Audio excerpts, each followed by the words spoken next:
হাম্পির বিঠালা মন্দির, যা বিজয়নগর সাম্রাজ্যের এক রহস্যময় স্মৃতিচিহ্ন, যেটি আজও রয়ে গেছে। রাজা দ্বিতীয় দেবরায় দ্বারা নির্মিত এই মন্দির 15শো শতাব্দীতে সৃষ্টি হয় এবং এটি ছিল বিষ্ণুর আর এক অবতার বিঠালাকে উৎসর্গীকৃত।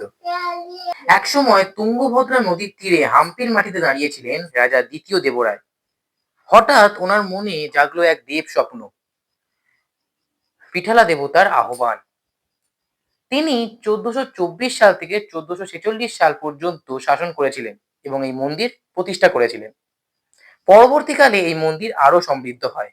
দক্ষিণ ভারতের গ্রানাইট পাথর চুরমার করে এক একটি স্তম্ভ বানানো হয়।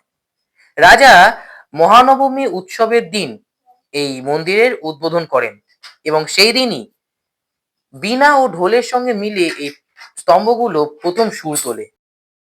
সপ্তমাতৃকা মণ্ডপে 7টি স্তম্ভ, প্রতিটি 3 মিটার উঁচু এবং নানা অলঙ্কারে ভরা, যেন সপ্তসুরের জীবন্ত রূপ। প্রতিটি স্তম্ভেই হালকা আঘাত করলে শুদ্ধ সা রে গা মা পা ধা নি সার মতো মধুর সুর বের হয়, যেন বীণা ও বাঁশির সুরের মতো প্রতিধ্বনি হয়।